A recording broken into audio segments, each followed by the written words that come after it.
It's important we look at the facts. Politics has to be about service. A modern form of national service. The outcome, that's for the voters to decide.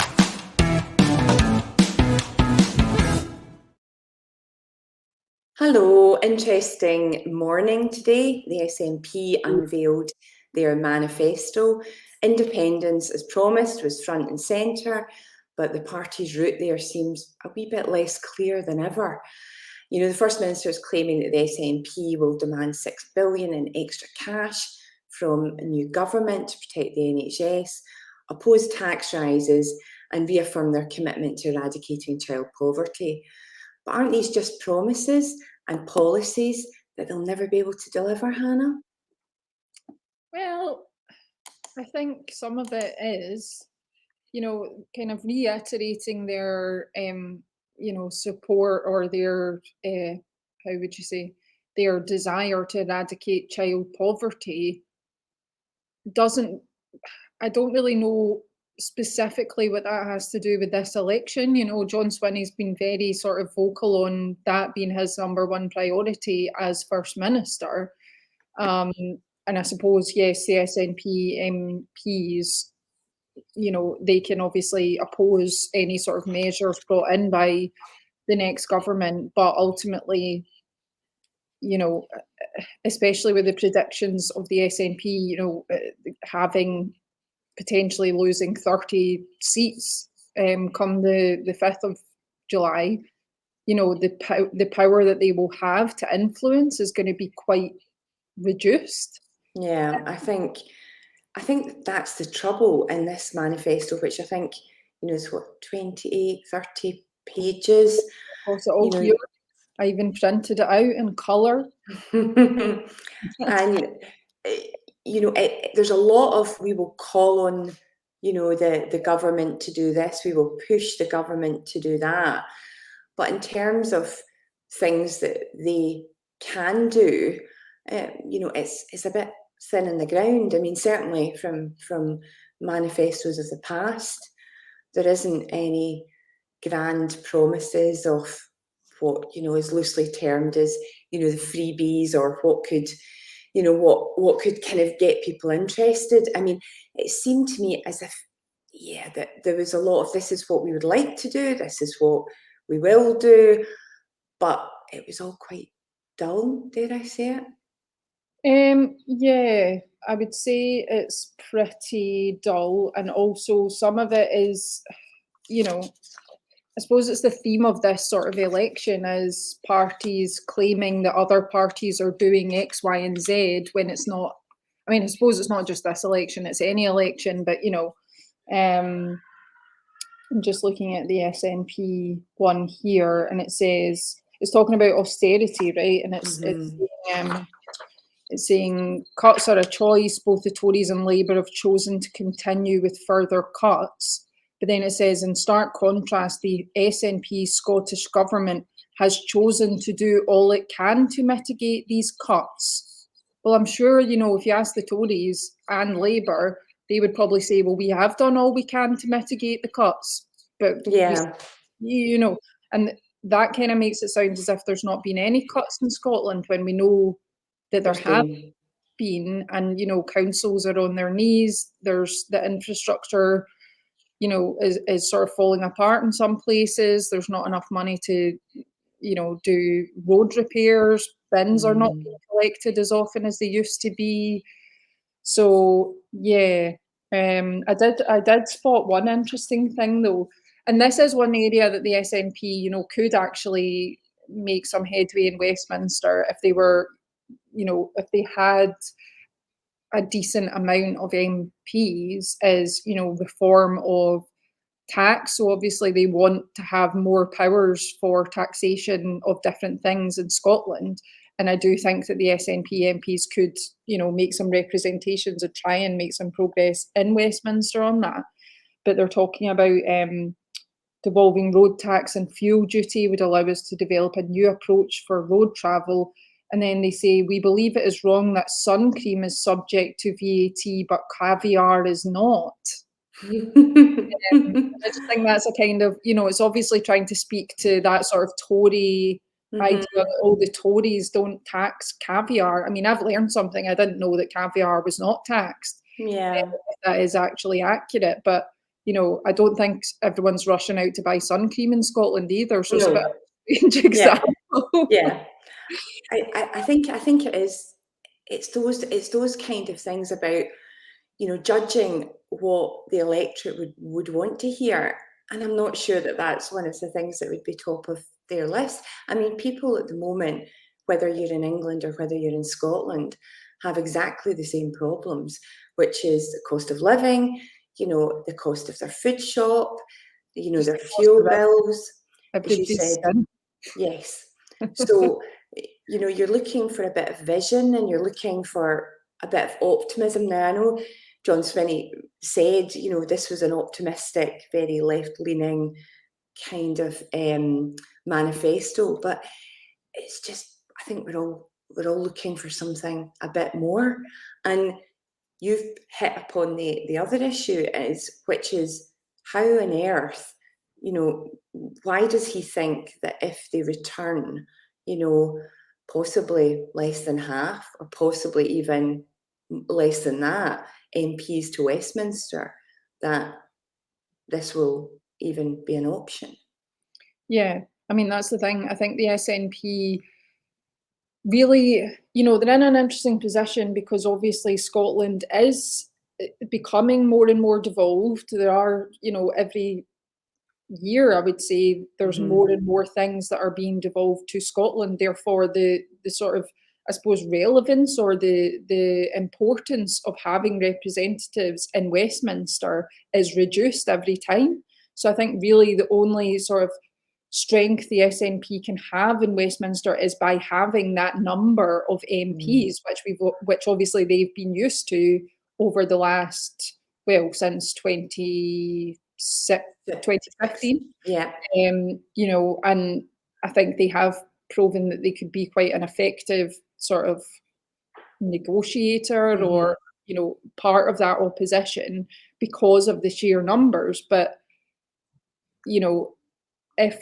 there's predictions that they could, have fewer than 20 MPs, and that's not really, it's different from if Labour have X number of Scottish MPs because they're forming part of the overall Labour group, and the same with the Tories, whereas the SNP don't have like a UK-wide party that they can rely on to boost their numbers. So, yeah, it's a tricky one. But also, I think, just picking up on a point that you said about, John Swinney saying that this is a left-leaning manifesto, and I mean, great. It can be a left-leaning, progressive, whatever he wants to call it, manifesto, because half the stuff in here is not really stuff that's achievable from SNP MPs.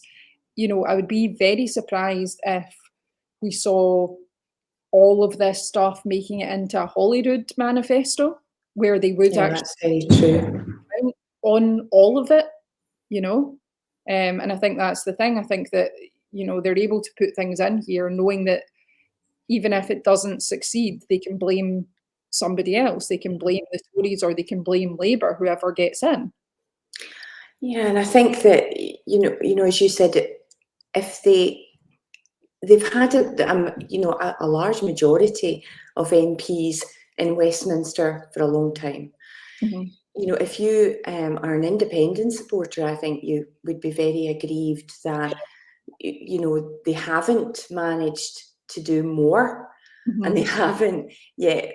The promise is still there, and this kind of strange phrase of the more that we have, then that will allow us to do this. When they've had this, so the argument is, well, why didn't you use it when you had the numbers that you had? Why didn't you? Because rightfully, you've got a lot of independent supporters very angry. Yeah, and I think as well, the SNP's message around what they consider a mandate for a referendum has been quite confused, and I'm not entirely sure. I was just kind of checking up on, which is why you might have seen me looking. I was just checking up to see if there'd been any movement at all in terms of the comments on whether it's a majority of MPs or if it's just the most MPs. you know, but to be honest, it actually doesn't really matter because you know, there is no, as far as I can tell, there's no sort of credible plan towards getting another referendum coming from the SNP now. And secondly, they're not going to get a majority or the most by all accounts, according to the polls.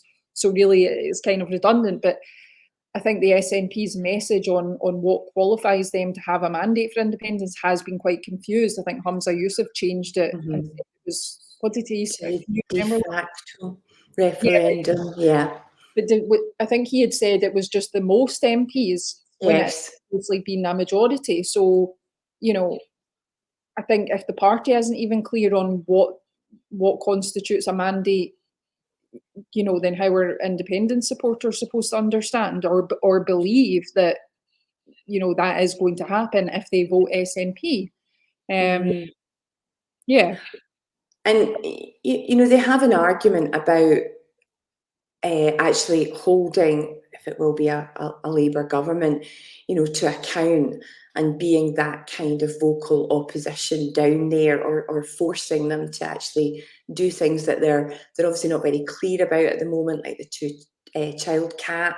You know, obviously they're not going to remove it, which is also absolutely abhorrent. But anyway, yeah.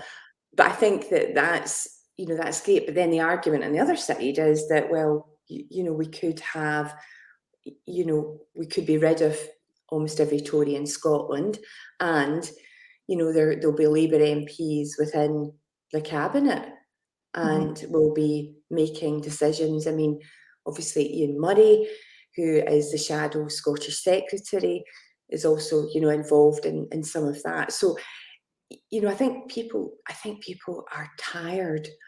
They're probably tired of this election already, but they're certainly tired of politicians arguing when we're in this kind of current world situation where nothing is not working for anybody. No, it definitely is not. And I think, you know, I think John Swinney has been quite clever, and I've said this before, about how when he became First Minister, he made the point of saying that he wanted to work with the UK government on some level. And I think actually he needs to be quite careful in the types of attacks that they're making right now against Labour, because if Labour becomes the party of government, you know, and he's reaching out to Labour to say, let's work together, you know. And I think that was a really good thing, actually, because I think people are sick of just the constant sniping of Holyrood, Westminster, it's their fault, you know, it's getting us nowhere, and it's actually wasting hundreds of millions of pounds of taxpayers' money. But I think John Swinney needs to be really careful in terms of the attack lines that they're using, because they have to be still credible. If they, you know, they have to be able to go to Labour and say, yes, we want to work with you. And, you know, we'll be the first ones to say, well, why are you wanting to do this and that, when you slag them off during the campaign on the exact same thing?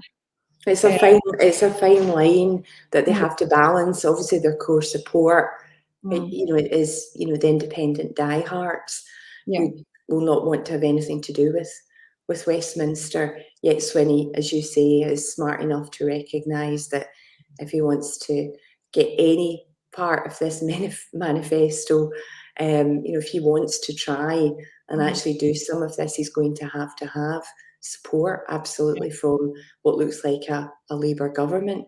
Yeah. Anyway, sorry. No. Were you going to say something else? No, I was just going to say, you know, this thing of the SNP are saying, oh, we're going to demand more money from Westminster, you know, as part of the block grant, I think. And they think that this is going to somehow save the NHS. First of all, you can demand the money, but the proportion of money that Scotland gets is the same as the proportion, you know, relatively as Wales, etc. It's not as if Scotland's been shortchanged. It's just a fact that everyone is skint, including the government.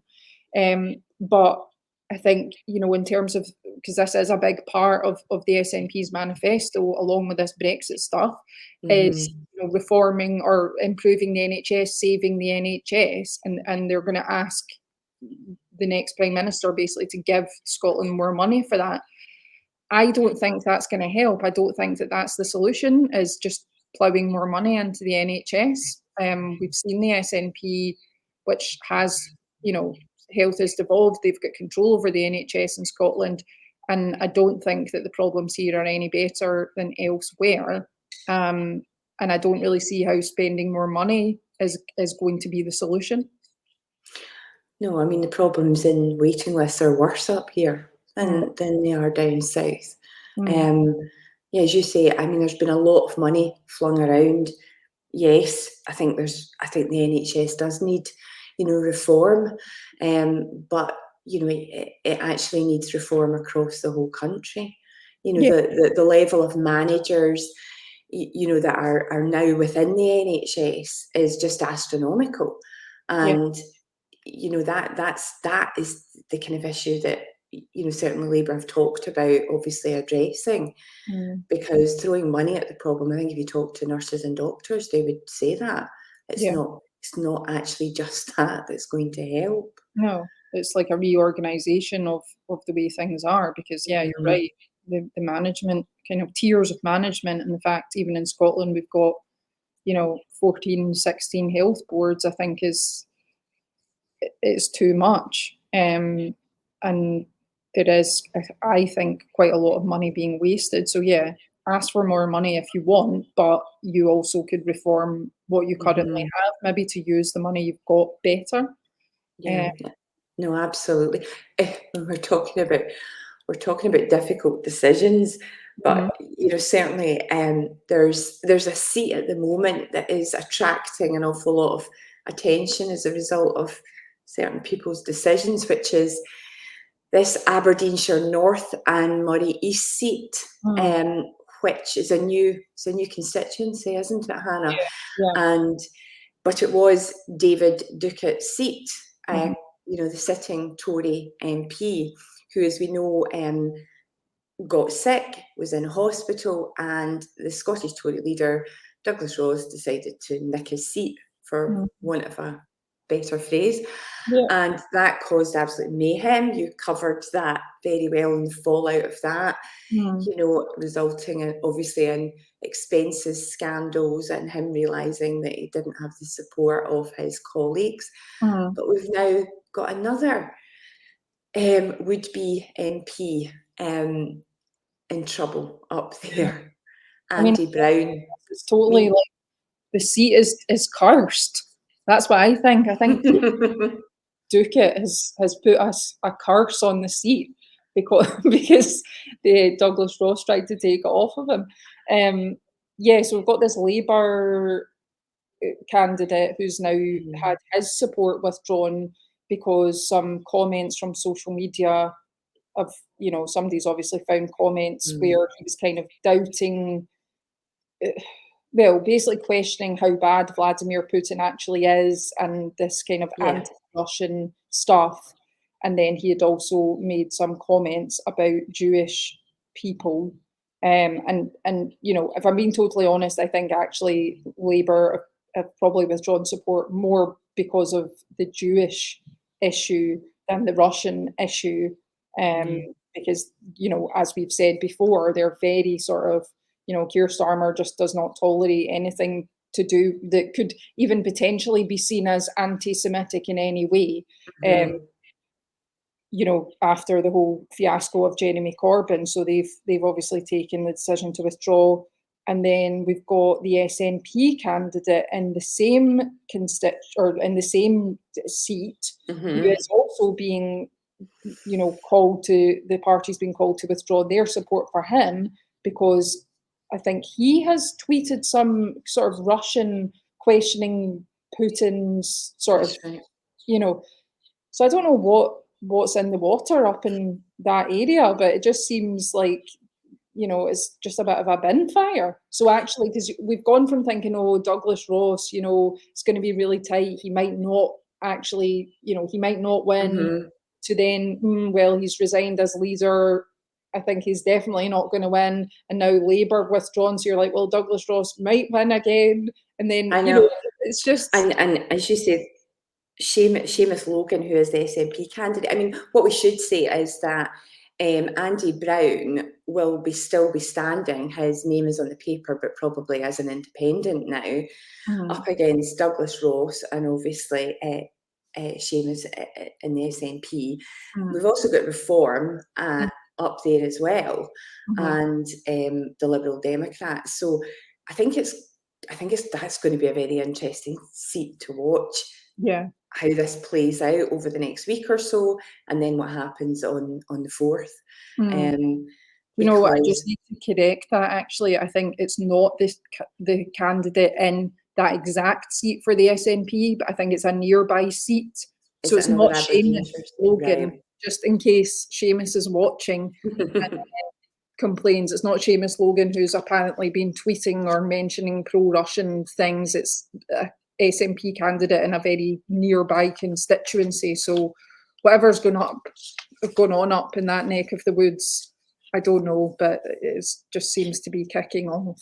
Sorry, No, that's fine. I think that I think it's probably the broader picture is, vetting really is that. I mean, Labour, as you say, were taking a very hard line and are showing a very hard line, over Andy Brown, and have done, in other constituencies as well. The Tories obviously don't exactly have many up here, but the SNP has been accused for a long number of time of not, vetting their candidates properly, whether at Holyrood or even at Westminster, and hence the reason why we keep getting these stories. So it's going to be interesting as to whether, because Reform, it looks like, are standing in, if not all, a large proportion of seats. Yeah, and we know kind of the background to some of them at times as well. I mean, it's interesting, you and I were talking earlier that, some people may not remember, but there was a Reform MSP in Holyrood for a very brief period. But Michelle Ballantyne. So she was a Tory and then she defected to Reform. So she had gone against, I want to say, Douglas Ross in the leadership contest. Didn't win against Douglas Ross, but she was still an MSP. Shortly after losing the leadership contest, she then defected to Reform. And then obviously at the last Holyrood election, she lost her seat. So, yeah, but that's the only sort of Reform candidate or Reform politician that Scotland has ever had. But it'll be interesting.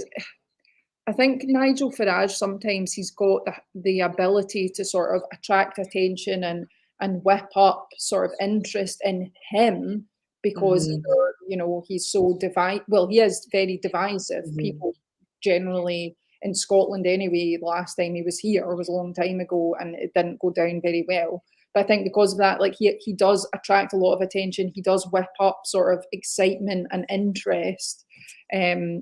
Not always for the right reasons, but I think that can maybe cloud how ordinary people feel about Reform. If you went out into the street just now, I actually think that some people wouldn't have a clue what Reform is. They wouldn't even be. I think that's true. And I think maybe in the media we're kind of used to, getting a bit swept up in the whole nonsense of Nigel Farage and what's he said today, and someone's done this, that we might feel as if Reform could actually do better than in what they're going to do in reality. But that's just because there are always these sort of scare stories about UKIP or Reform or any sort of iteration of that sort of right wing party. And there's always these sort of scare stories around election time where it's like, oh, they're going to sweep the board or they're going to, take over here. And it rarely happens. Well, especially in Scotland, it rarely, I would say it rarely happens. But I do think that there is, the possibility of them getting, some votes from the Tories and possibly, from Labour. Certainly people who are very disillusioned, with Labour as well. Yeah. But that seat's going to be interesting, isn't it, to watch and see who takes it. But do you know what I think? Do you know what I think has happened this week, right? So we've got this week and the end of last week were sort of like manifesto time, where it gets into the sort of political anarchy.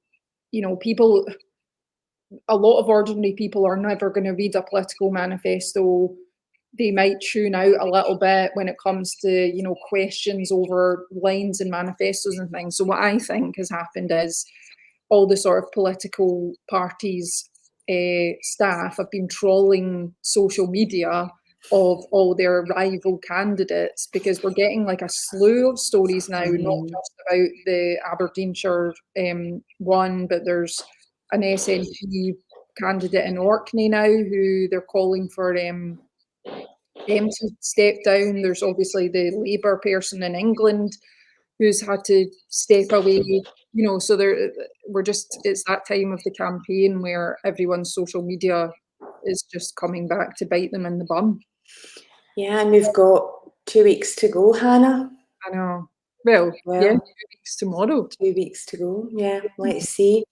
Mm-hmm. Thanks so much. Thanks. And thanks for listening to Planet Holyrood. It's available on the Daily Record YouTube channel and on Spotify. It's important we look at the facts. Politics has to be about service. A modern form of national service. The outcome, that's for the voters to decide.